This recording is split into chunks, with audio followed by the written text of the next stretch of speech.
And please, now you may start. Thank you very much, sir.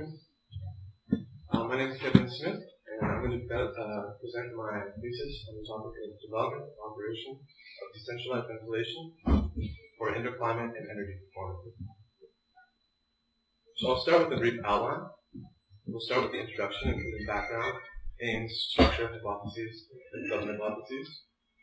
I'll then present the three stages, including theoretical development, which is methods, results, and conclusion, performance and validation, which include methods, results, and conclusion, and simulation of dynamic effects, including moisture and demand control. And then finally, I'll present the conclusion. So just to briefly introduce the background, Denmark has targeted 100% renewable energy for buildings in both space heating and electricity by 2035. A Danish National Action Plan expects to achieve 35% less heating in existing buildings by 2050. So this renovation of buildings will improve airtightness, which may then require ventilation with heat recovery. So there are two options for ventilation and heat recovery. One is a centralized system, where you install an air handling unit centrally and distribute through ductwork air to the rest of the building. This can be particularly difficult in apartments, where you have space requirements, and it may be difficult to plan and install. The other option is decentralized ventilation, which can be in the form of either single-room ventilation or apartment-based ventilation. And this thesis will mostly focus on single-room ventilation, or this research did. And some of its benefits include simple installation through facade, low fan power, and local heat recovery. So it does not require the same ductwork as the centralized system. Some of the targeted aims of this research included the development of decentralized ventilation for renovated Danish apartments, the pursuit of rapid performance prediction, prototyping, and numerical simulations, validation of models and expected performance of these units, and assessment of the impact and controls of flexible simulations. So this is broken down, the structure is broken down into three main stages, as previously mentioned. The theoretical development is broken down then into two separate development projects, which resulted in two separate units. The steady state performance and validation is also broken down into these two, and the simulation of dynamic effects is also, but with respect to moisture effects for the rotary unit and demand control for a spiral unit, but I'll clarify more on those both later. So we'll start with the main hypothesis of the research. The development of decentralized HVAC systems allows cost-effective model-based implementation, including design, rapid prototyping, and advanced control for energy efficiency and indoor climate. So this was further broken down into sub-hypotheses, as shown here. The first sub-hypothesis covered theoretical development. The second and third sub-hypotheses covered steady-state performance and validation. And the fourth sub-hypothesis covered simulation of dynamic effects. We'll first discuss the first sub-hypothesis, and I'll state it briefly. The system requirements of a decentralized HVAC unit, heating, ventilation, and air conditioning that is, as well as its conceptual strengths and weaknesses, can guide an innovative and integrated design process from inception to completion, including multiple generations of prototypes. This leads to the first research question, which is what set of criteria would guide integrated theoretical development of a room-based ventilation unit to ensure its adequate performance and regulatory compliance in the context of future systems. So I began with a set of design criteria which we felt would meet our intended aims. I'll briefly list them and justify each. The first was to provide an option to modulate bypassive heat recovery. This was intended to reduce the possibility of frost accumulation in the heat exchanger and to supply the appropriate temperature by decreasing heat recovery when it wasn't needed. The second was to provide a temperature efficiency greater than 80%, which is defined as the supply temperature compared to its potential. This is required by the Danish building regulations since 2010. The third was to devise a compact construction with inexpensive and durable materials. This was so that decentralized ventilation could be broadly deployed to all the renovated buildings in Denmark. The fourth was to minimize air leakages, as this was commonly recommended in prior research. The fifth was to enable drill hole installation in the facade, as this was intended to be installed in brick wall facades in renovated buildings. The sixth was to limit pressure drop to achieve an expected specific fan power, or SFP, of less than 800 joules per meter cubed, as required by future Danish building regulations for the year 2020. So we'll start with the first criterion, and this was bypass of heat recovery. We specifically focused on two types of heat exchangers: regenerators and recuperators. Regenerators periodically expose flows to a heat transfer medium to store and recover heat. Recuperators send flows parallel or adjacent to transfer heat directly between a medium. So in order to bypass regenerative heat recovery, you simply slow or stop the regenerative cycle. In order to bypass recuperative heat exchanger, you need a separate flow stream to bypass around the heat exchanger. So we focused initially on regenerators as this was easier to bypass. We specifically focused on a rotary heat exchanger because there was already many of the alternating types on the market, or fixed matrix types on the market. And if this is clear, we simply stop this rotation in order to bypass heat recovery. So this was the first unit, but I'll specifically discuss flow regimes before discussing the actual units themselves. We could consider different flow regimes, and we focused directly on counterflow heat exchangers as they're required to achieve greater than 80% temperature efficiency. Their theoretical maximum is 100% for an infinitely long heat exchanger, whereas the other types are limited because of their flow regime. We then focused on material type. And one of the issues with existing rotary heat exchangers is that the aluminum heat exchangers conduct heat from indoors to outdoors and decrease the heat exchanger efficiency. So one of the formulas for the efficiency that we use to calculate includes a conduction parameter, lambda, which takes into account the thermal conductivity, the cross-sectional area, and the length of the rotor. It was easiest to reduce the thermal conductivity by orders of magnitude by selecting a different material. Here we see an example calculation for an aluminum rotor where we get a lambda value of 0.25. This makes it very difficult to achieve greater than 80% efficiency. Whereas if we choose a polycarbonate rotor with a thermal conductivity of 0.2 watts per meter Kelvin, we can achieve a lambda value for the same rotor of 0.0003. So focusing on plastics, or polycarbonate in this case, we then look at shape and the impact of shape. We can see from this table, from a textbook, that for one shape, it may have different boundary conditions that produce different heat transfer rates. So these values are Nusselt's numbers, which are the ratio of convective heat transfer to conductive heat transfer. And H1 represents an H1 boundary condition, which is a conductive material, such as a metal. And H2 represents a non-conductive material, such as a plastic. And we see that, for example, in triangular channels, we get less convective heat transfer than with a metal material.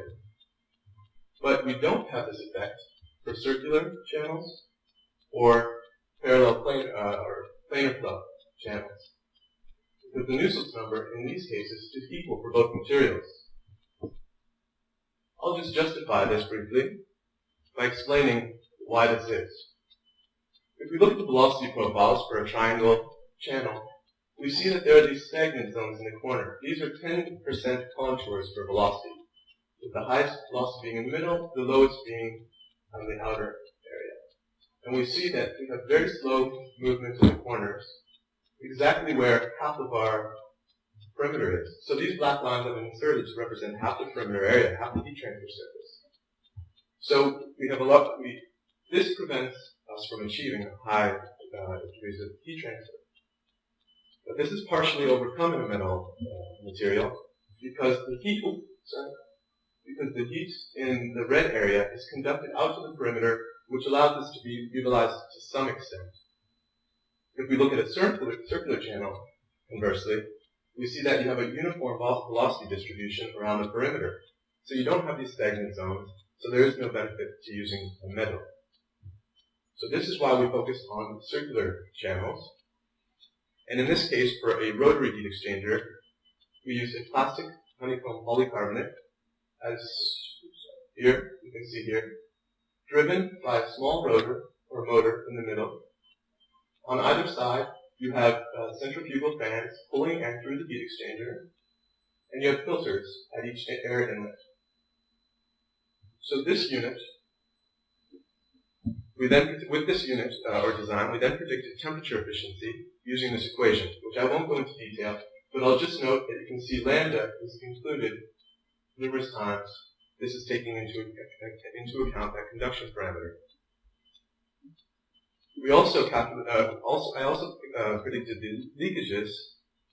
One leakage is the pressure leakage, that is between the two flows at the divider plate, calculated with the pressure difference. The bypass leakage is the leakage around the heat exchanger in one airstream, and the carryover leakage is the leakage inside the void space of the heat exchanger that is carried from one side to the other by the rotation of the heat exchanger. Also predicted the pressure drop. Here we have an equation that includes the inlet and outlet loss coefficients, given by these tables for circular and flat planar flow. We also have a section here that takes into account the frictional losses, and this is actually just a form of the Darcy-Weisbach equation. Looking back at shape and material, we see that we also had this flat planar channels with also very high Nusselt numbers, representing high convective heat transfer. So in another project, we created a recuperative heat exchanger that was similar to a flat plate heat exchanger, except that it was wrapped into spiral form. You have two layers of plastic sheets wrapped around the center core with a spacer to keep adequate spacing between them, and then we seal alternate layers in order to send flows parallel or adjacent to each other. Here's another image that hopefully clarifies what I was talking about. Here you see the two sheets being wrapped around a center tube and alternate layers being sealed.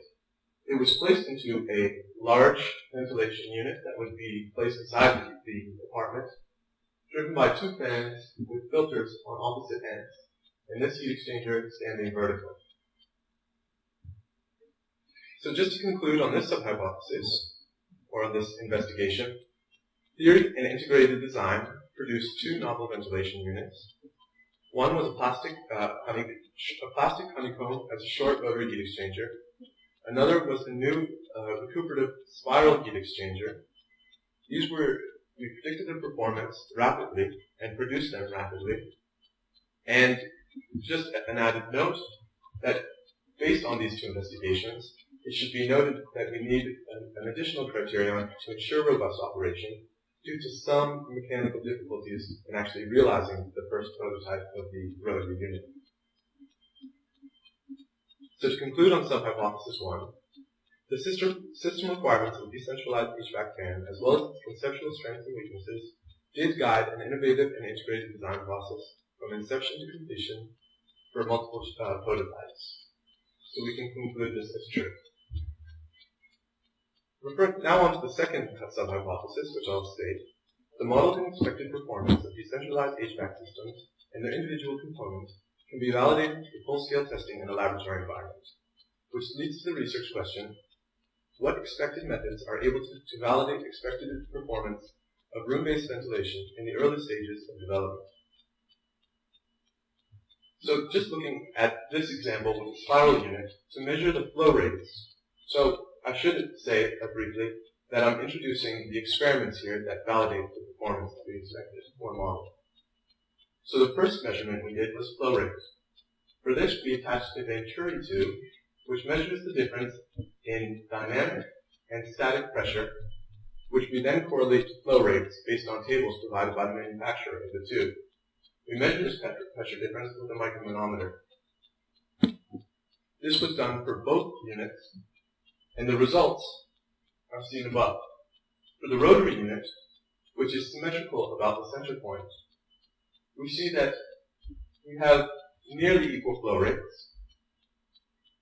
And it's also worth noting that in this unit, we have relatively streamlined flows which produce a high flow for a given control signal.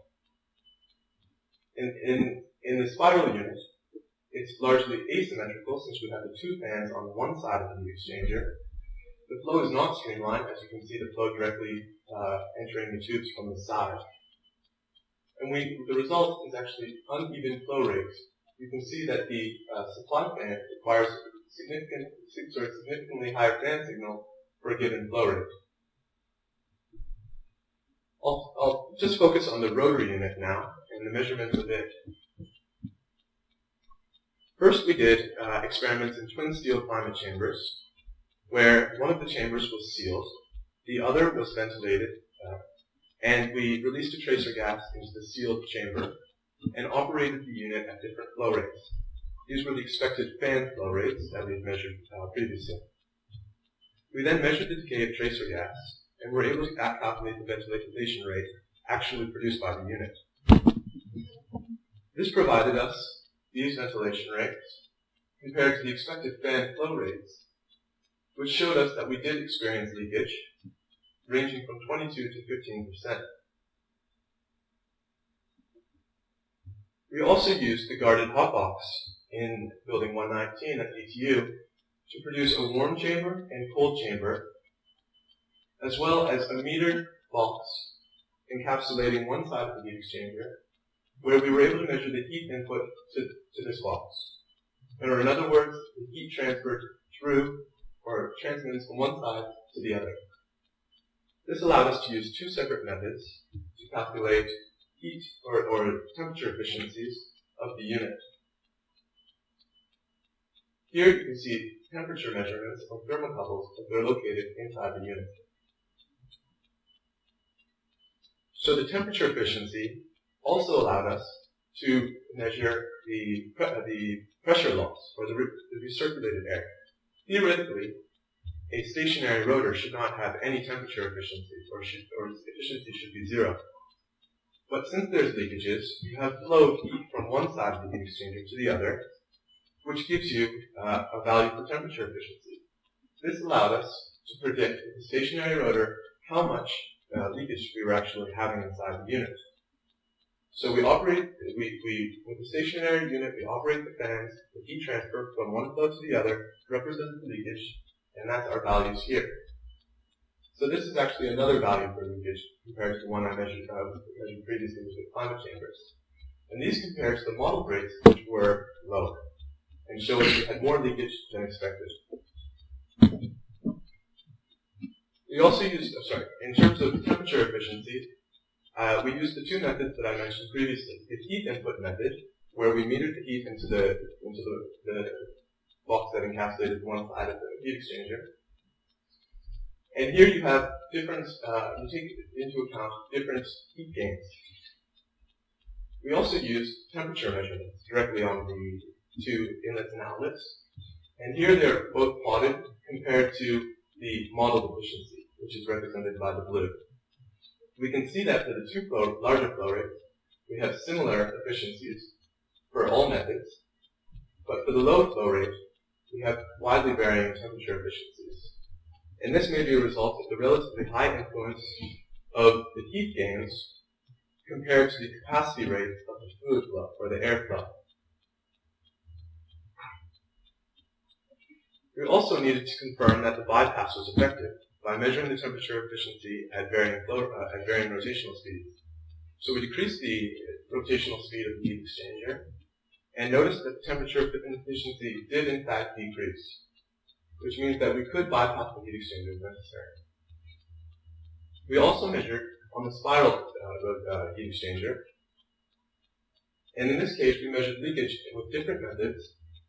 Here we used a vacuum to drive flow, seal the heat exchanger, and produce an under pressure of 50 Pascal inside the heat exchanger, measuring the flow through a flow meter. This produced 2.7% leakage of the maximum flow. Additionally, we measured the internal leakage by first leaving this unsealed, measuring the flow through the unit, and achieving the same pressure drop between supply and exhaust with the unit sealed. I apologize if this is confusing. And we were able to notice that 12% of the flow was given in internal leakage. We also measured the temperature efficiency, but in this case we did not have a metering box, so it was just done by measurements with thermocouples. We can see that the temperature efficiency was opposite to what we expected at the lowest flow rate. At higher flow rate it remained stable, but it did achieve greater than 80%, which was our targeted efficiency. This was a good first result, but it showed, since this plateaued, that maybe we didn't have the right flow distribution, and that may be an area that we could improve. We also measured the specific fan power. Again, a first good result, but we noticed that it was poor for the supply airflow, and quite good for the exhaust airflow. It did not meet the expected, but this was a good first result, and it showed that we could potentially achieve that with the other airflow, since there isn't that much difference between them except for the airflow, or the distribution, or the way it is structured. So to conclude on this sub-hypothesis, methods were developed for early stage measurement. There was reasonable agreement with modeled or expected performance. We did have some problems isolating quantities. These particular heat gains I mentioned were a bit of trouble, as were some leakages. And these both increased the error. So we conclude on the second sub-hypothesis that it was mostly true, since we did have these difficulties I just mentioned. I'll briefly state the third sub-hypothesis. Simulations can help to identify potential issues for a range of probable conditions, and a comparison with recuperative heat recovery can guide recommendations for future implementations. This leads to the research question: can simulations characterize and assess the impact of moisture transfer in new room-based ventilation units on issues related to indoor humidity? So this is a problem that may be commonly misunderstood. Here we see a paper from Building and Environment, where it states in the table that heat wheels, or uncoated rotary heat exchangers, like the one that we're dealing with, do not recover moisture, or that their latent effectiveness is 0. Whereas energy wheels have, they note a much higher moisture transfer. And let's just look at that for a second. First we look at the energy wheel, which is intended to recover moisture, or have a latent effectiveness. We see that for a fully hygroscopic rotor, one that has a very high moisture capacity and very low diffusion resistance, this line is nearly straight between the two inlets. So your exhaust inlet is the blue one, and your supply inlet is the red one, and the resulting airflows end up on the line in between. This produces a drying capacity that is the difference of the 1 and 3 on the y-axis and moisture content of 0.34 grams per kilogram to 1.33 grams per kilogram. We then look at the heat wheel. If we assume that this condensation, which has been shown in some literature to be transferred to the supply area, so it passes from, when in a regenerative heat exchanger, when it passes from one flow to the other, that condensation is then evaporated, we see that the exhaust air, as it passes its dew point and produces condensation, transfers it to the supply air. Its drying capacity, the difference between these two, is limited for all indoor relative humidities to only 1.76 grams per kilogram for these particular inlet conditions. We then compare that to a plate heat exchanger, where none of the moisture is recovered because the moisture cannot transfer through in a recuperative heat exchanger. And for the different indoor humidities, we have 2.2 to 8.9 grams per kilogram in drying capacity. So if we just summarize by looking at a table of these values, we can see that for higher indoor humidities, the difference between the heat wheel, which apparently has no latent effectiveness, and the plate heat exchanger, which which we know to have no latent effectiveness, is quite significant. So perhaps the heat wheel isn't drying as much as we think it is. And this is a problem that we investigated through simulations of an apartment where each of the facades, or each of the rooms, had a window on the facade, and the air could mix centrally in a corridor if there was any air movement between rooms. Simulations were constructed. First, we specified physical constants or parameters, then defined disturbances such as moisture input or release inside the apartment and weather variables. We then declared the variables for each of the time steps in the simulation, solved the initial equations, first initially for the first time step, and then for all of the time steps where the values were already known. Then we simulated single room ventilation. In this case, each room was considered separate. And in the steps concluded that we compared the exhaust to the dew point temperature to identify if there was condensation. In the case of the rotary heat exchanger, this condensation transferred to the supply air. We then set the ventilation rates based on the indoor humidity in wet rooms, such as kitchens and bathrooms, and performed a moisture balance at each iteration. In the case of the whole dwelling ventilation, I assumed that the air from dry rooms, such as living rooms and bedrooms, mixed fully in the central corridor and was exhausted from the kitchen and bathroom. In this way, the flows from wet rooms were lumped together, and the supply airflow to dry rooms was lumped together, and similar calculations were performed on these two values instead. So, the results showed that with a recuperative heat exchanger, so one that does not transfer moisture, we had slight dryness in the living room, as represented in this bottom corner, as it just approached nearly our criteria from EN 15251, which is for indoor environment. Nearly approached the dryness, but it was okay. For in terms of our upper bound on moisture, you can see here that 70% is an adjusted limit given by ASHRAE for 30-day moving averages. And this is something I should have mentioned, that these values are actually the 30-day moving averages of relative humidity. So in the upper case, they're the minimum. In the bottom case, they're the maximum. So we can see that the maximums do not approach our limit, so there is no risk of humidity with a recuperative heat exchanger. Then looking at the rotary heat exchanger, you see that the minimum moving average relative humidities is higher, so we may perhaps limit the risk of dryness. But in the case of the maximum moving averages, we have very high, in the kitchen and bathroom specifically, for all rooms in the whole dwelling ventilation system, and only a moderate risk. It doesn't actually exceed our limit in the dry rooms, the bedroom and living room. So it may be okay that we use regenerative heat recovery, or this rotary heat exchanger, in dry rooms with single room ventilation, according to these simulations. Also performed some parameter variations, varying what we thought were sensitive parameters, or varying parameters that we thought would influence relative humidity, rather.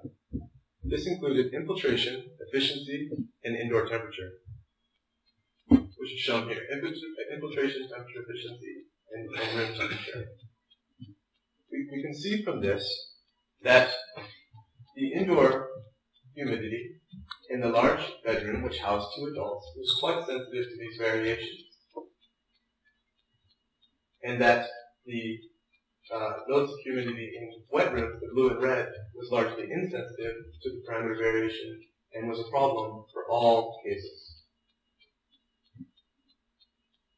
In the lower case, we see that the whole dwelling ventilation system creates a similar risk for all rooms because it lumps together the air from wet rooms and the air supply to dry rooms. So I also looked at the best and worst case moisture scenarios in addition to the typical scenario. This was just to identify, because we have such varying moisture production schedules in apartments, what would be the impact of the worst case and best case. One thing to note is that the yellow line, which represents the bedroom for adults, is similar for both sides in both cases.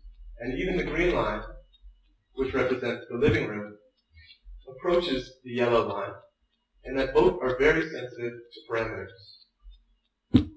What this tells us is that we may potentially, vary these parameters in order to achieve low enough risk indoors for those particular rooms. So to conclude, the recuperative unit in single room ventilation may cause some dryness, but it very effectively limits the indoor humidity. Whereas the rotary unit may reduce some dryness, but we do definitely have excessive excessive mold risk in wet rooms with the rotary heat exchanger in these conditions. And as I lastly noted in the previous slide, we may have the opportunity to control this risk, this moderate risk in dry rooms with a rotary heat exchanger in single rooms by varying the controllable parameters. So to conclude on the third sub-hypothesis, we did show that simulations can help to identify potential issues, and we did provide guidelines and recommendations for future implementations. So this conclusion is true. So I'll briefly state the fourth sub-hypothesis. Recent advances in building simulation tools enable modeling of innovative systems such as decentralized ventilation with heat recovery and advanced control, so simulations can predict and assess the potential. This leads to the research question: can building simulation tools model innovative systems, such as room-based ventilation with advanced control, to assess their performance with respect to indoor climate and energy? So the simulation that demonstrated, or investigated, I should say, this problem was based off of an apartment or an existing floor plan for an apartment. And the simulation looked at two different systems. One, a single room ventilation system, as shown by these in the facade, these units. The other system is this one here, or a larger image shown here, with similar components, fans, heat exchangers, and filters, but it has a duct system for supply to the rest of the apartment and exhaust from the wet rooms.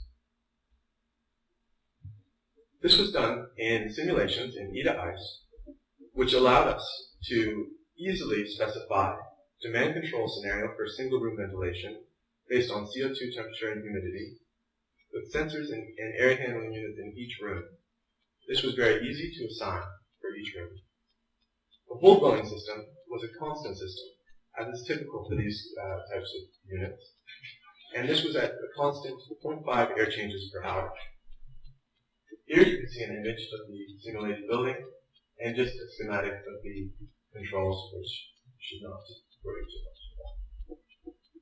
Looking at the air quality in terms of relative humidity and CO2, we assessed these values compared to EN 15251 on indoor environment, and looked at how many hours, the percentage of hours in category 2. For the heating season, for relative humidity, this was specifically the heating season. For CO2, it was all hours. We can see from these graphs, the two on the left are the whole dwelling versus single room, with respect to, in this case, relative humidity, and the two on the right with respect to CO2.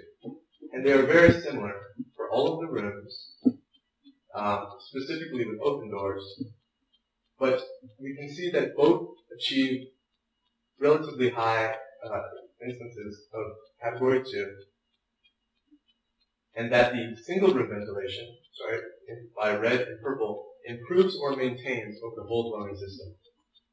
So this is an important thing to note from this, that it improves or maintains the results of the single room ventilation. Also looked at the average age of air, which is important when you look at constant emission rates, as you may be exposed to these values without knowing if you're only going by the demand controls, which look at CO2, relative humidity, and temperature. So, looking at these values here, we see that the average age of air is rather similar over the whole year. I should say that this is the average over the whole season for both the whole dwelling and the single room ventilation, which whole dwelling on the left, single room on the right. So the averages over the whole year are very similar. When we compare to the peak values, we notice that the whole dwelling produces the same because it's a constant air volume system. But we look at the demand control system, the peaks are much higher. And this may be the demand control system responding late to an increase in certain values. And this may mean that we need to ventilate prior to occupancy in order to avoid these peaks. And this is not accounted for in this analysis. There's no easy way to evaluate that or measure that. Also looked at thermal comfort and energy. There's no plot for thermal comfort, but it is important to note that the single room ventilation system improved or maintained thermal comfort in all simulations. In the annual energy consumption, we can see that the ventilation, the energy consumed for annual energy consumed for ventilation decreased with the single room system compared to the whole dwelling, but that the annual fan energy for both systems was relatively low. We can also see that the heating consumption decreased for the single room system. So to conclude on this sub-hypothesis, we were able to simply modify and reassign ventilation models, showing the flexibility of new building simulation tools, and that single room ventilation with demand control improved or maintained thermal comfort and air quality, and consumed less annual fan energy, as well as space. Looking at our sub-hypothesis, it is true that this building simulation tool enabled us to model this innovative system so that we could predict and assess its potential compared to a standard case. So this sub-hypothesis was evaluated as true. So now to summarize all of the sub-hypotheses, the first showed that the system requirements guided an innovative and integrated design process of prototypes from conception to completion. The second showed that the modeled and expected performance was reasonably validated through full-scale testing. The third showed that simulations helped to identify moisture issues and compared with recuperative heat recovery to guide future implementation. And the fourth showed that simulation tools enabled modeling and decentralized ventilation with heat recovery and advanced controls to assess its potential. So evaluating these sub-hypotheses together as a main hypothesis showed that the development of decentralized HVAC systems allowed cost-effective model-based implementation, including design, rapid prototyping, and advanced control for energy efficiency in indoor climate. So this main hypothesis was evaluated to be true. Thank you very much for your attention. Welcome questions.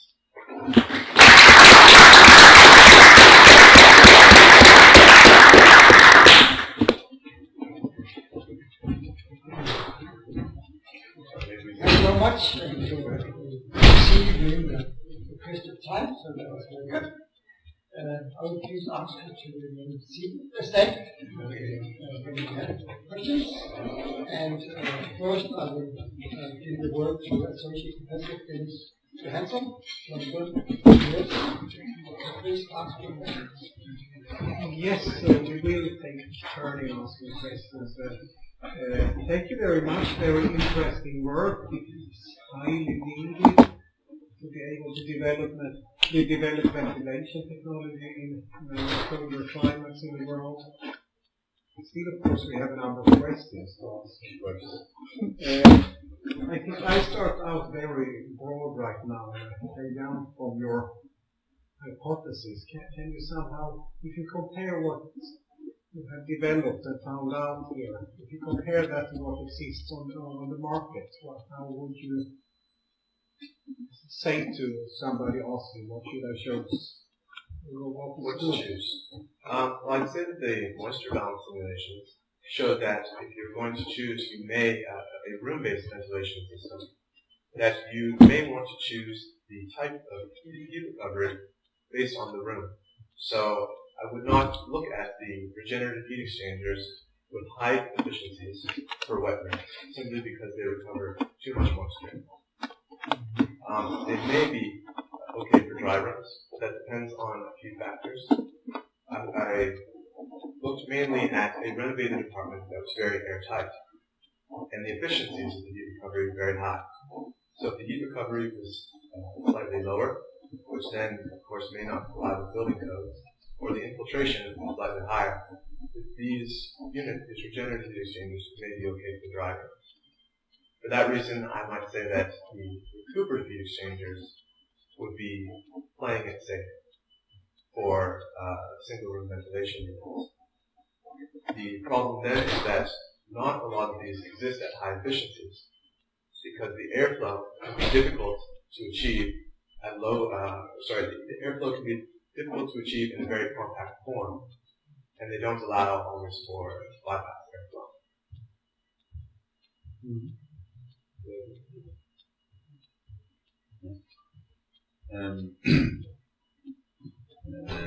You mentioned at last your work is going to do what work with in the future. In what direction do you think your work is? In what direction can you do your work in the future to develop in the future? For further development. Yes. One could be this idea of using the regenerative heat recovery in dry rooms. So if we were able to just make them slightly more intelligent so that they don't produce a more risk by just modifying either the room temperature or else the heat recovery just slightly to achieve the right indoor humidity, that's one potential aspect. So combining the regenerative heat recovery in dry rooms with recuperative in wet rooms, simulating these, seeing if we can achieve the right type of indoor humidity with each of the respective rooms, and also assessing the flow of air between them. Because, of course, as shown in the fourth the investigation on the fourth hypothesis, we looked at the different values in open doors and closed doors, and this has a relatively large impact. So that's something that would need to be characterized more in order to adequately investigate that. So that's one. Then both your prototypes is produced directly in the wall. Can you describe somewhere potential problems with outside sound and noise? Have you described some potential problems with sensitive to wind pressure? Yeah. I'll just first discuss the noise issue. That was something we were very mindful of throughout development, but because it wasn't my particular area of expertise, I couldn't say that I used a scientific method in approaching it. It was more just seeing what we were targeting, testing the unit, which we did according to standard and reverberation chambers here at GCU for sound transmission and sound generation from the unit. But in terms of actually striving to achieve that aim, I didn't use a scientific method, so I didn't include it in the thesis or publish on it. But it was absolutely something we considered. We tried, in order to reduce sound transmission, to reduce any streamlined flows between indoors and outdoors. so to use some reflection to send sound pressures back to the outdoors. It was also noted that the heat exchanger, as a honeycomb with a large surface area inside, would attenuate some of that noise, so absorb some of the sound, and perhaps remove some through that. Originally, we had the two fans on the outside to locate them furthest from the occupant, but this produced a pressure gradient between flows that made the leakage excessive. So by having the two fans on one side of the heat exchanger, we just created this short circuit that created too much leakages. So put the fans on opposite ends, the rotary unit, I should say. And that put one of the fans close to the occupant. The hope was that we create a low enough pressure system that the fans would operate at lower speeds, thereby producing less noise. And then your other question, which was sensitive to wind pressure. Right, exactly. There is a standard for this. It was not available during the testing of the rotary unit for single room ventilation systems, where you look at how the ventilation unit performs at pressure differences over 20 Pascal. We did not test for this, but we're confident since centrifugal fans, forward curve centrifugal fans work well against high counter pressures, that it could potentially work in most cases. It still needs to be analyzed when the wind hits what value do we have to shut down and not operate the unit. But at least compared to axial fans, which are commonly also used for single room units, the centrifugal fans operate better against larger counter pressures. Then I have one more question. Can you show the picture of the ventilator rotating?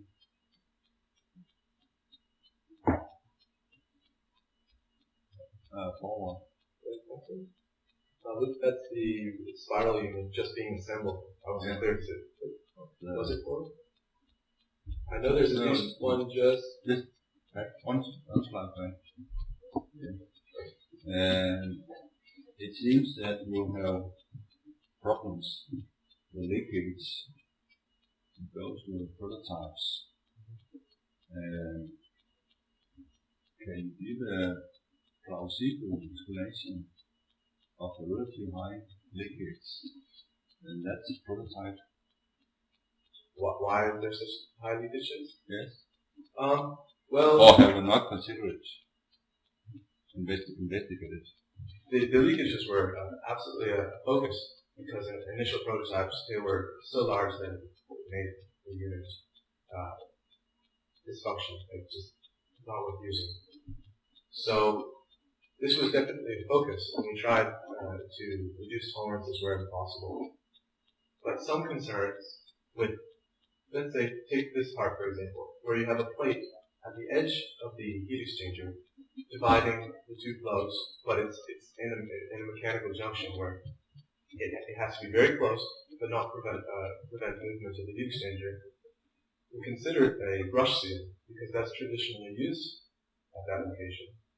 But the concern was that a brush seal, which has bristles that just rub against or just nudge against the heat exchanger, was that it would create noise. That this contact would create noise. So instead it was conceived to just have it very close to the heat exchanger and produce everything with very low tolerance. Likewise, the seal around the heat exchanger, we could have had lip seals on either end, or else a brush around it, as is traditionally used. But again, we were concerned about noise, and there was about compactness. This was the project aim was to keep it compact. But sometimes this got us into trouble because this leakage, it doesn't take a very large tolerance around the heat exchanger to produce a high leakage flow. And when it's bypassed, you're not using heat recovery, so if it's 10%, you're getting 10% cold air into your supply. So we considered both of these, but in this particular development, compactness took priority, and some influences on the project targeting compactness specifically, sort of designed it to this way. So I didn't have much say with respect to the reach, other than to just give numbers and hope for the best. In your model of the temperature efficiency, you calculate about 90%, but you measured about 8%. Can that be explained by leakage, or other explanation for that big difference? Yeah, this is for the spiral unit. This one here. Yes. One potential explanation could be that the flow is not entirely counterflow. So this is speculation because we haven't looked into it in more depth. But if it's not completely counterflow, it would be limited to a value. So you would expect normally at lower flow rates to have higher efficiency, as shown by the model. But since it's plateauing and then even decreases at the lowest flow rate, we may be limited in our potential heat recovery due to the flows not being entirely counterflow. And with this value, I'm not sure. In fact, it could be an issue of air distribution, but I couldn't explain it. Maybe in this topic here, in your slide where you show the temperature measurement, I don't know exactly the basis of the temperature sensors. For the spiral unit or the rotary unit? Yeah, the last one here, which was last one. Okay, that would be here. This one, right? Yeah. So how close are these sensors to the air is not necessarily mixed very well at your temperature sensor? Well, downstream of the fan, we expect it to be well mixed. So in this case here, then downstream of the fan, you can expect that to be well mixed. This one is merely supposed to represent the inlet condition. So these ones we had a good amount of confidence in. These ones, on the other hand, were the ones that were poorly mixed. And yes, this could be an issue, and it could produce the unexpected results. Because this air at the top is leaving the heat exchanger. I should say this one might be okay, but this one just leaving the heat exchanger may be affected by air distribution in the top. So that is critical for your supply temperature efficiency. Yes. And have you tried to move the sensors around a little bit? Tried to divide slightly with the cardboard, move them around, and it's unfortunately we would have to use something like a mixing box, I believe, at this location to improve. These were preliminary results, so we didn't go to that effort, but that would be a next step in order to improve the accuracy. So you don't know how big the temperature difference is between the measure and the top. This one was the most sensitive, and there it was, I believe, almost up to a degree, which is quite significant to most ones. But you could have significantly maybe different flow in the different channels based on small changing conditions and slide. The hope was, according to, as recommended by the standard, have 4 sensors would cancel out or at least produce an average. But if there's the problem is if you not measure the same velocity, then every sensor will have the precision the same flux. It's a temperature we multiply a mass flow. Sure. And if it's not the same, it will be wrong. That's true also. So that would be another step to take, would be to use anemometers to measure the velocities of the location of this sensor to make sure that these features represent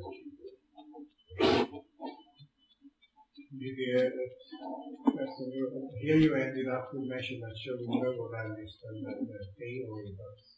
could have been the other way around. And then I guess it would have been even more difficult to explain it. Yeah, it would in fact.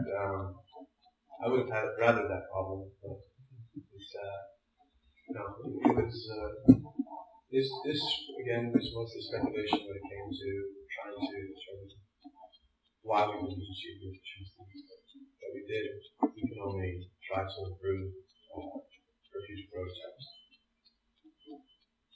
Generally, if you look at measurement equipment and sensor errors and so on, could they explain part of it or how much? They could, the thermocouples had an error plus minus 0.5 degrees centigrade. So again, that's significant. I shouldn't say the thermocouples themselves, it was the assembly, which included the data that accepted the thermocouples.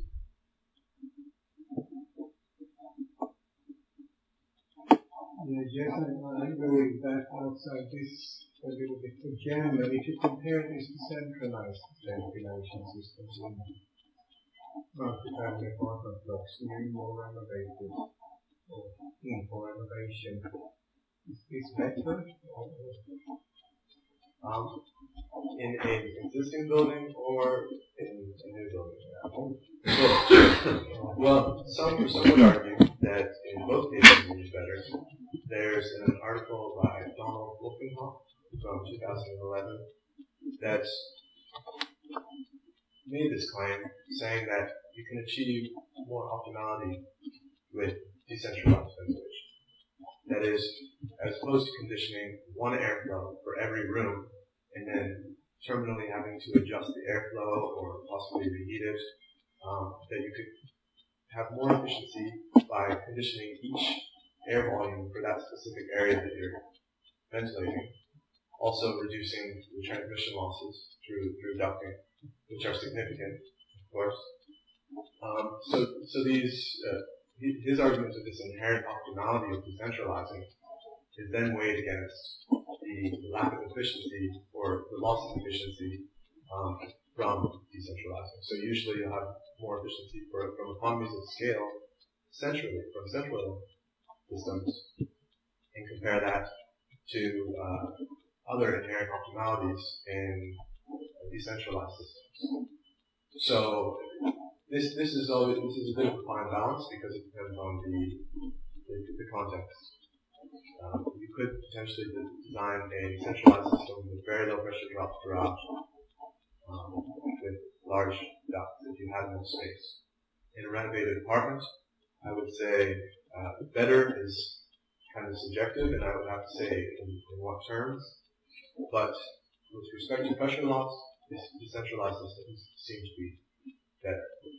That much I feel very comfortable saying. So fan energy can be reduced based on this decentralized system.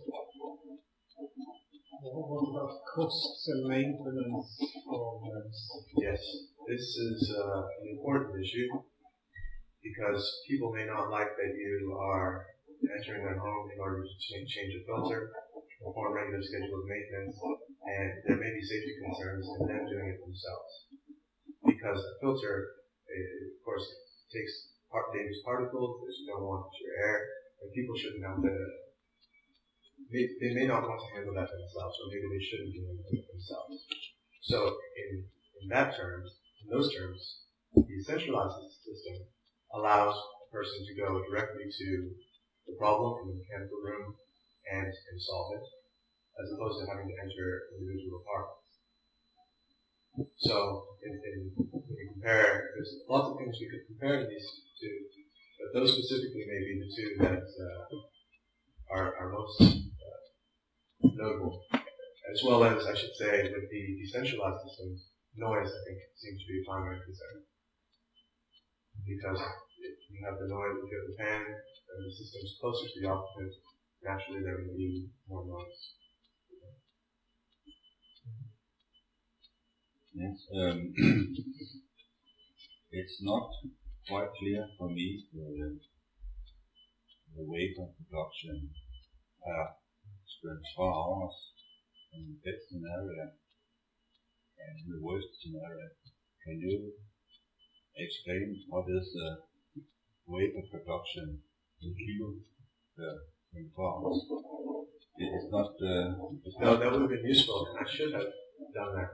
Now that you mentioned it, summarized just with one statement, what is the total vapor production in 3 scenarios? And I didn't, unfortunately, so I did not reflect them and sum them. And remember it? I didn't even, I should have, and now that you mention it, but I didn't overdo the totals. It seems that it's not possible to use the regenerator in the wet rooms, or you can use it in the dry rooms. And if you then compare it to the Danish building regulations and also the Swedish, where it's there that it should be 0.3 liter per second per square meters.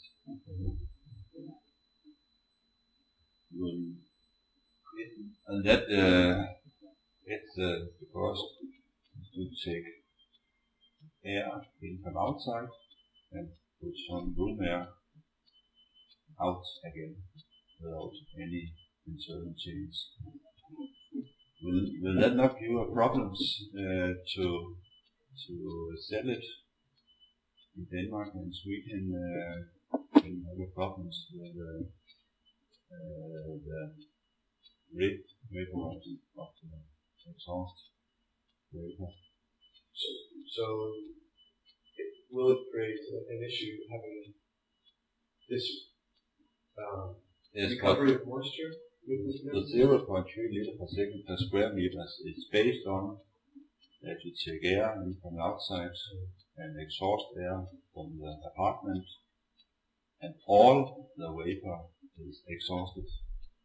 But when you use the regenerator, you re-vaporize some of the exhaust vapor and get it in the apartment again. Yes. It seems that you need 2 different systems, one for the dry room and one for the wet room. Yeah. Otherwise you will probably get problems with too high moisture. Right, unless you use the recuperative heat recovery on the whole apartment. Of course. Yeah. But yes, this it's interesting that in the standard and in some recommendations, it does discuss this air changes per hour and specifying requirements for heat recovery, but then it doesn't discuss moisture recovery. So I do believe this creates an issue that should be covered somehow in regulations. That if you're going to require, the flow rate is another question. The minimum of 0.3 liters per second per meter squared or 0.5 air changes per hour. Do we allow less if we control for certain in your variables? Demand control, do we allow for less, and what do we need to control for? But assuming that 0.5 is required, there should be more consideration for moisture recovery and regulations. For those flow rates, definitely. I suppose we could overcome that with the demand control, increasing the flow rates further, but that doesn't seem ideal to me, to overcome moisture recovery with more flow.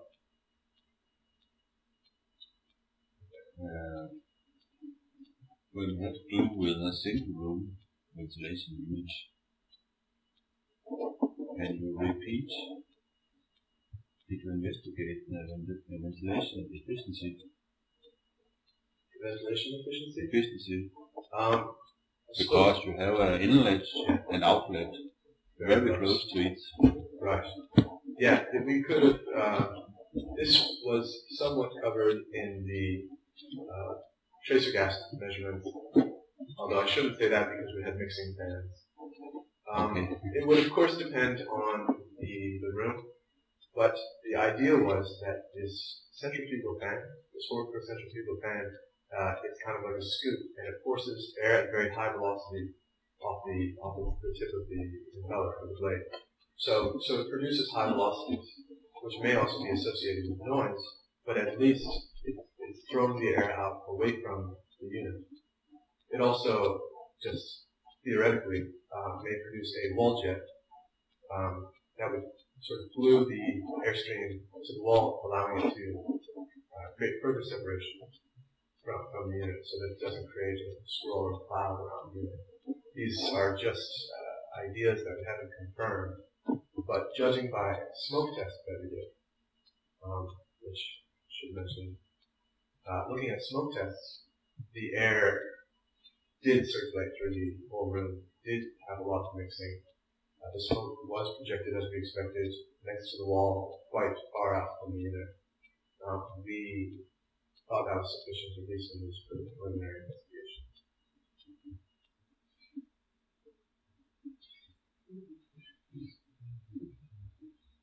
I continue on the moisture issue a little bit.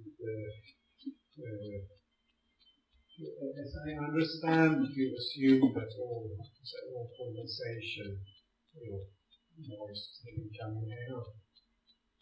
By definition, or how did you determine that?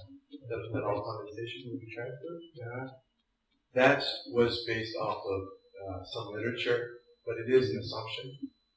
We did perform an experiment in the twin climate chambers where one of the sides had high humidity in the warm chamber, and in the cold chamber it should have been warm high humidities, but only reached about 60 to 70% due to technical problems that I had to realize. And so in running this for many hours, there was no condensation draining from the heat exchanger. And there's only so many places that it can go. So this was one thing that led us to believe that yes, it is, as the literature has suggested, transferred from the exhaust to the supply. So this was the only confirmation internally that we had, or experimentally, and it wasn't good enough to document or publish. But it at least gave us an indication that what had been read in some of the literature was true. There is also this risk of excess moisture inside the heat exchanger, which was only covered very little, where you might have condensation that cannot be absorbed into the supply air due to its temperature. So this is something that needs to maybe be investigated. And then moisture again, when it comes to the how to say building construction, you talk about the span of relative humidity that is great or acceptable. Couldn't it be a problem with too high vapor content indoors, so you get condensation in the wall constructions that you may need to take into account? I'm thinking of winter time usually when you to say if you want to get relative humidity up, you can still end up with problems in wall construction. How should that be handled? Yeah, this evaluation just looked at the ASHRAE recommendations, which were fairly simplified, and then took it one step further to look at some dynamic effects by calculating these sort of duration curves or sort of limit.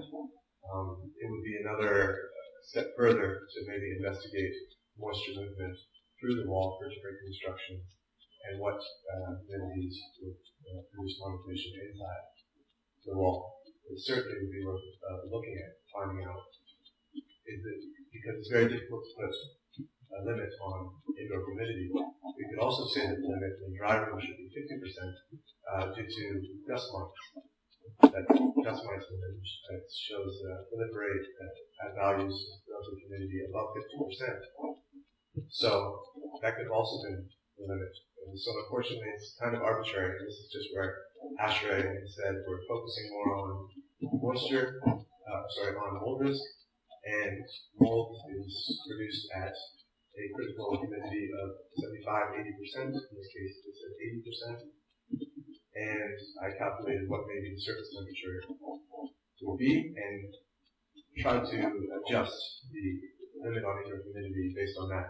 But we could go a step further to look at what the temperature in the wall would be and calculate it there as well.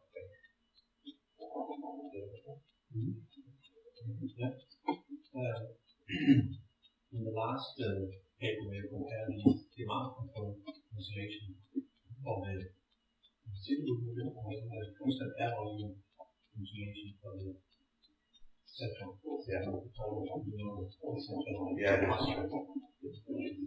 Yeah, for the central for this building. Here you end up with a conclusion in the way that the savings on heat is there's almost no savings on heat maybe, but there is a saving on the electricity for the fan power. So the question for this would be the two systems that operate quite differently. So this saving in electricity, does that come from an improved fan performance, or does it just come from the fact that you move much less air? Well, if we look at the average age of air, which essentially is how much air you move over the entire year, so that plot that showed they were quite similar in terms of the average age of air. So from my understanding, that means that the total volume of air that they're moving is comparable for the whole year. So then if you were to look further at the fan energy, or at least the, let's say, performance of the fans, what power is required to produce what flow, then you see that you have more efficient fans, or at least less pressure resistance, I should say, not more efficient fans, but less resistance in the local unit, the room-based ventilation, and that seems to justify the save, or seems to result in the savings. For which these motor efficiencies and so on, and how that model? They were, so we took well, ETA ICE, how was it modeled? ETA ICE allows you to define a performance characteristic at part loads. And so I took the numbers from the documentation for the whole dwelling unit that this was based off of. It's from Airmaster, it's the CV2300. And I took that performance and put it into this characteristic curve for the fan. And then for the room-based unit, I took the measurements for the spiral unit, specifically the exhaust, so not the supply. Took the measurements from the spiral unit and inserted them as the characteristic curve for the fan. So that was sort of trying to compare two real systems, although the spiral unit was sort of potential, you could say, because it was in the early stages. So you take the performance of the fans and typically you expect to have low motor efficiencies and and get to be very small. Sure. Yeah, that would be, it's true that although they may have lower efficiency, there was a review of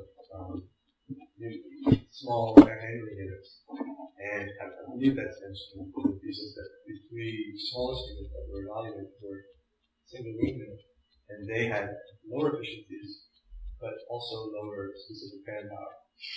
So they were able to overcome these low efficiencies by having less pressure resistance. Yeah, and that's what you're doing. That's what you're doing. Then the last thing, which is a little bit insane, you can say this CAV, constant air resistance for the central is quite simple. You don't have any expenses or sensors or anything in front.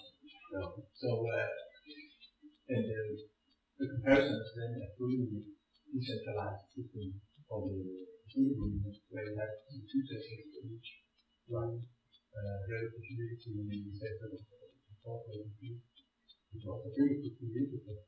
We can comment on what I think it's interesting to compare this single room-based unit as a CAV system. Centralized CAV system to see is it still the performance. Right.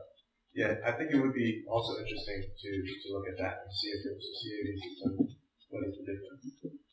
The main focus here at the reason of this demand control is that it's very difficult to implement demand control on the full dwelling system, where you put the sensors if they're located in the bathroom.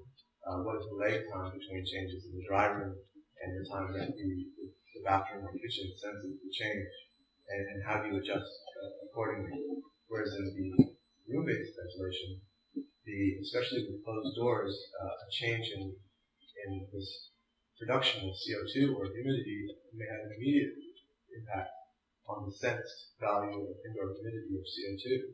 So it's able to respond much faster. So it's sort of playing on the strength of the system to use demand control units.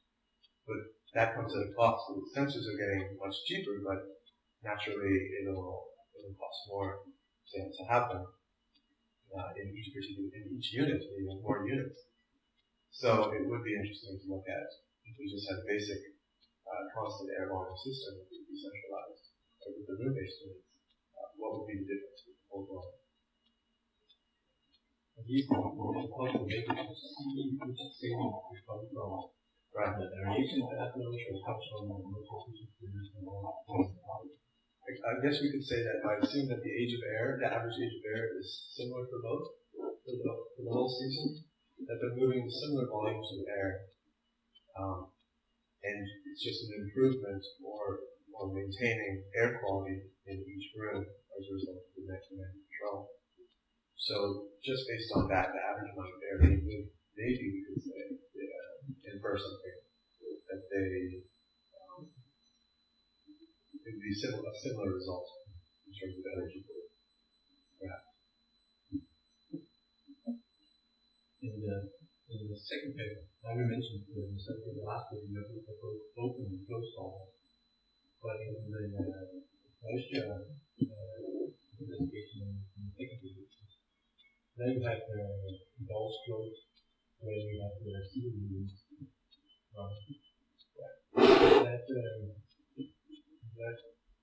Was that a healthy assumption? Or? I'm not sure that it's okay assumption, but it was necessary in order to simplify the simulations. So the bidirectional flow between rooms with open doors or partially open doors is a rather complicated simulation that I would probably leave to a tool like EDA-ICE if I was able to develop the same type of moisture simulation in that tool. So it was mostly for simplification and to look at critical values. So with closed doors, maybe you have a more critical scenario because you're not as the humidity doesn't get distributed even throughout the apartment. So maybe it was looking at the more critical value that could have been specified in the picture. And this is the more critical value in all.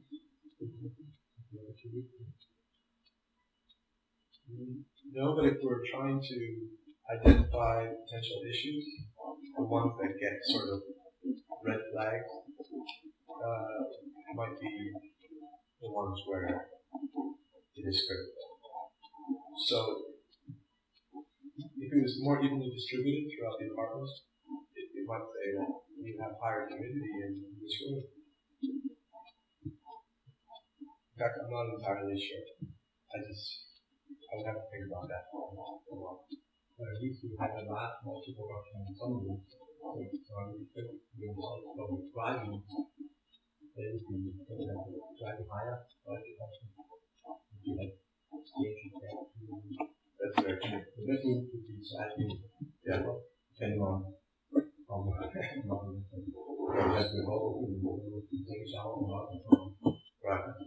Because definitely the wet rooms experience more than 100% of the humidity at times, which is represented as condensation in simulations. So that would be evaporated faster if mixing was allowed with other rooms. So that is a good point that if the doors were open, those contributions from the wet rooms would be greater and you might have more critical situations in the dry room.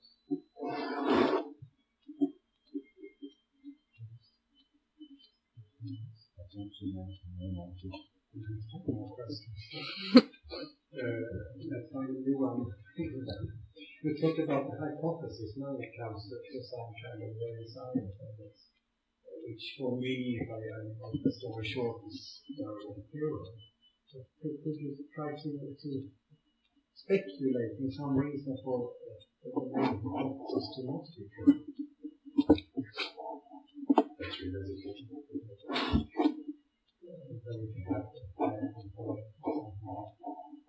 So for the main hypothesis. Yeah, for example. Yeah, well, why shouldn't it be, from an engineering perspective, possible to develop the thing and do it properly and measure and so on?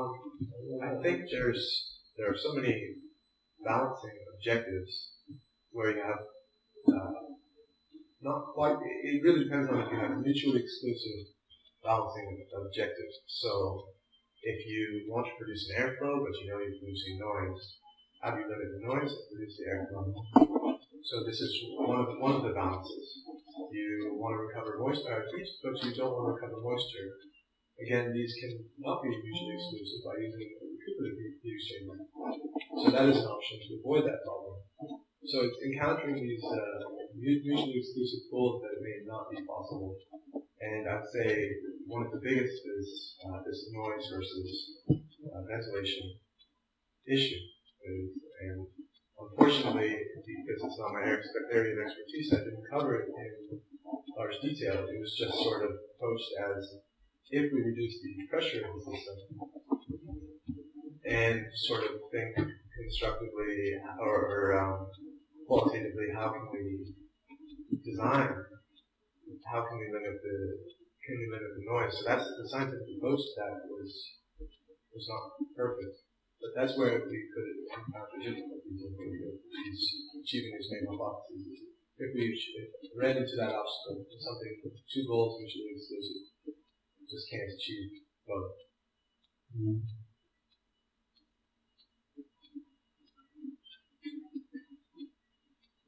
Can you say something about freezing?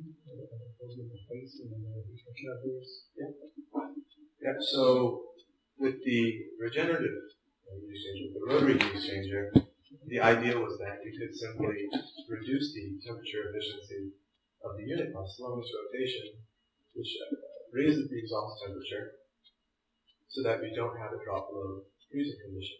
We could further raise it above a level where it produces condensation, and so we don't even have the risk of freezing. So these adjustments we would have to see. The goal was initially just to be able to produce bypass so that we could raise the exhaust temperature and then approach how we would get into freezing. Looking at the spiral unit, the center tube is actually, it's not discussed here, but this center tube is proposed as a bypass airflow. So one of the air streams could theoretically be pulled through this tube, bypassing the heat exchanger, and we could do that partially, raise the exhaust temperature through the heat exchanger, and limit condensation. If you have not really seen related how freezing will affect some kind of manual energy efficiency. The simulations only specified that the exhaust temperature would not go above 0.5 degrees. So I believe it's standardized 0.5 or 1 degree. And it would not go below, sorry. Yeah, so that was done in the simulations. What do you think about that assumption or simplification? That the temperatures may be different at different outlet points in the heat exchanger. So maybe parts of it will go below freezing, even though the average stays above. Maybe that is a possibility. Maybe the condensation drains from the outlet of the heat exchanger, sits in an exposed area where it could potentially freeze on the outside. There are different ways that we could still encounter problems with freezing. The condensation runs to the bottom of the rotary heat exchanger, and we have too much heat transfer away from, or too little insulation around the actual unit itself. maybe it freezes and holds the rotor in place. Another potential issue. These are all things that would need to be determined, I think, experimentally. And up to this point, we haven't always had a well-functioning unit. And I cover this only briefly here, but in trying to achieve these goals of compactness, in some cases, we maybe try to reinvent the wheel and just use mechanically known or robust parts or design. And in this way, we have a lot of problems with getting it to actually keep rotating and keep functioning. So that is why it's included in the thesis as a separate criterion for later use, that we should have a robust unit first and foremost. After just simple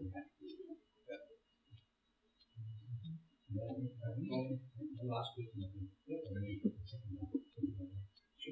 In this the second paper where you to the molecular department, if I understand it correctly, then it's set up that the air force is set up to very closely kind of follow the rules in the Danish universities. So in the one system, you have an air exchange, the same room in which you have more or less an air exchange of 1 hour air exchange per hour in each room, and the whole creating simulation had 1 hour air exchange on average. This is also the case in the first one.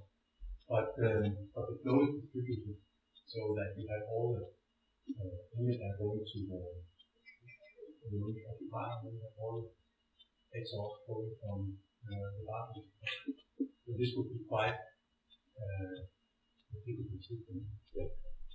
But this means that the real air exchange per room, you could say, when the occupied room is much smaller in the case with the single room. In the case where you have a central system. Is that true? So in some sense you could say that when you make a comparison, these two settings, they would be quite different indoor climate quality in the two settings. Because in the central room you actually have a much larger air exchange rate in your bedroom than you have with this single room. So if we were to compare them based on not just on the regulation of everything, but now we need to have the same air exchange rate in all rooms. So when you are single room, you have to move somewhat more air than the single room. Sure. So this is not directly equal here, but it's always difficult to make these comparisons because what is very difficult. Yeah. So then you have to use more electricity to heat the air. You have to use more heat to heat the room because you have to have an average air exchange which is high. Right. You think that is job all the savings? I think so. This approach was based on the regulations and what they sort of require as of right now.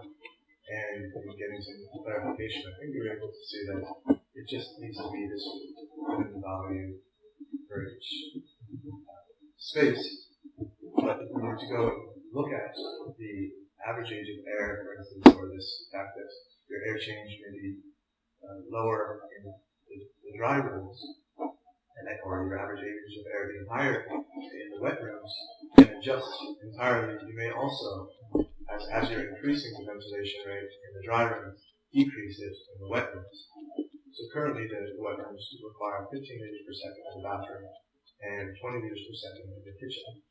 And if this wasn't ventilating the entire apartment, this wasn't pulling air from the dry rooms, which has already had its humidity elevated and is ventilating the entire apartment, maybe you could reduce that significantly in the kitchen and bathroom, so that it was only boosted when you were cooking or having a shower, but that the minimum or average rates in the kitchens and bathrooms compensated for the increased rate in dry rooms.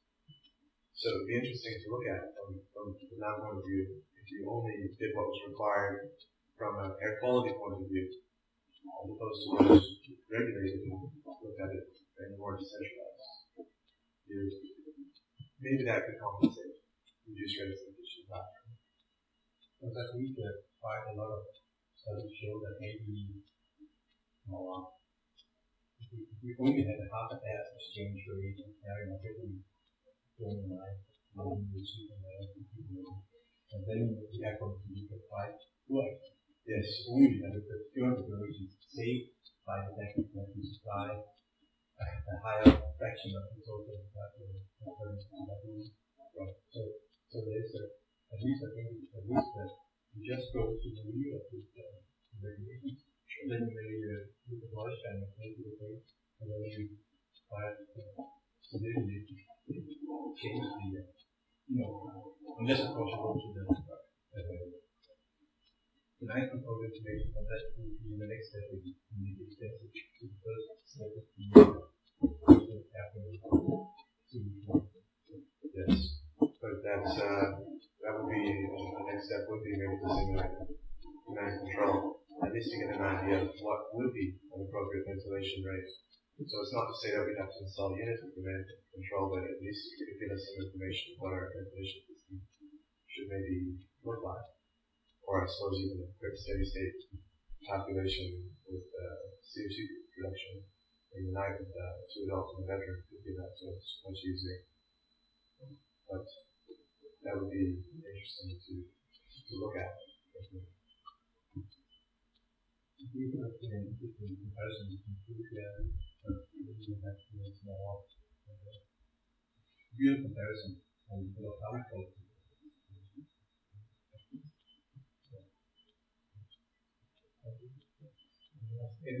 I'll try to reword what you're saying is that usually the learning are not using very the same as well in teaching. So by doing that, we usually do. We do something that we know very well. They are following those what's the point of that? But it wouldn't work if you were talking about the future. Yeah, I have like 2 minor detailed questions that you can explain. It's a reference. You say here in page 1, in the first version, you said, non-exhaust system, slow pressure to the safe to include air tightness needs to fall in your air quality. And let's accompany the mechanical air supply. Chapter 1, 2, page 1, introduction. I should have the old version. Yeah, but it's still a reference. Number 6. But don't you have air in it? That's not to say if you have a mechanical exhaust system, you have some kind of pressure levels on the panels, like 100, 200 Pascal. What I mean is that you need a lot of air tightness measures to really influence the supply in the way that you remove all the fan curves so you get the much lower air. So that the infiltration should be low enough in order for so the infiltration or unintentional leakage of the building must be very low. Yes. To really bother the fan that is 200 Pascal. And if you have air inlets under or above the windows, then you still let the air in. So my conclusion is that the airflow will be approximately constant. I guess this is not your first because it's a reference, but still. But which is it? I'm sorry, I'm not entirely clear. Yeah, don't you mean a reference? Maybe I just. Yes.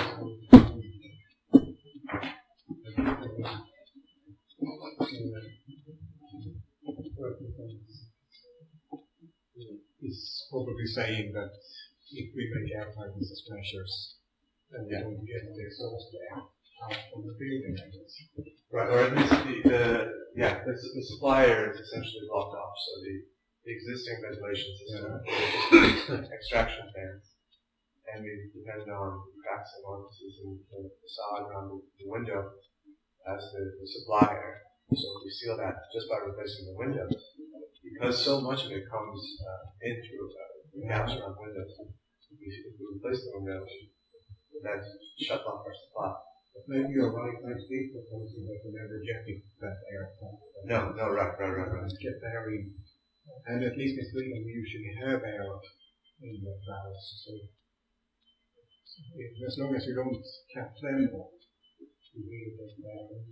Yes, but that means that you can't have heat recovery because your air inlets you don't have a local junction between the supply and exhaust. No, so it's still a problem.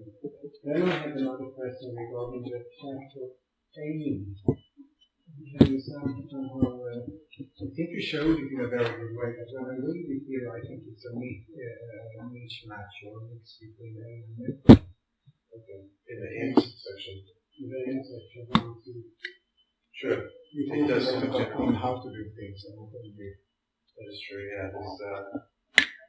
This is more about how it can be done and what is done as opposed to what was intended. And it's of course too late, but I think it should be like you have a strong methodology or and I think the aim points you showed in the presentation were much more. Okay. Yeah.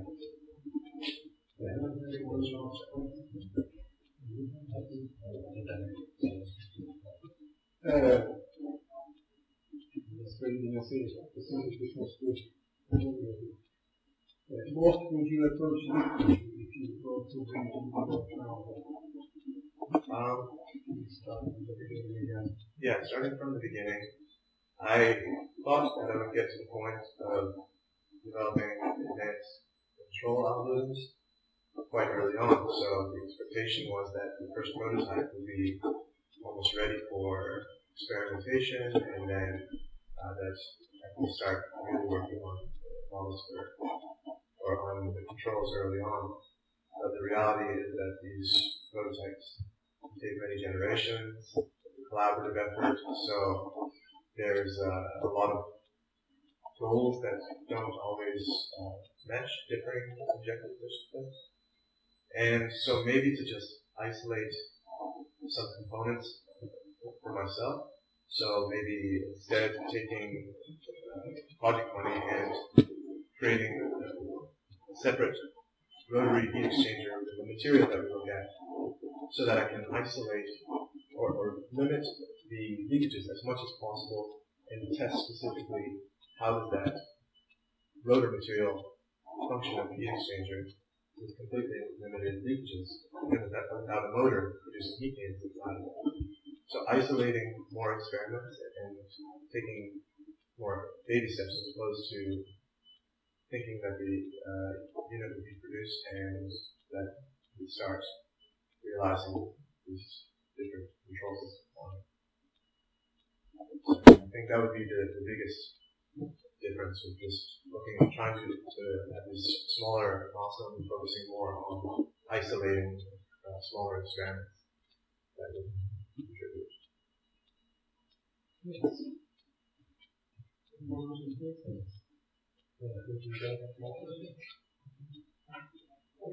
you very much to the examiners. I'd like if anybody from the auditorium would like to ask any questions.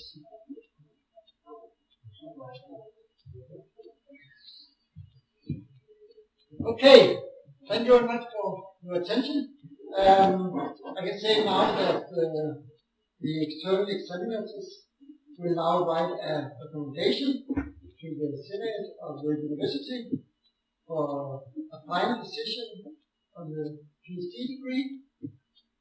And then I also want to like to say thank you very much to the examiners, the supervisor, and for all the others that you have shown interest in coming here today. And then I can announce that we will have a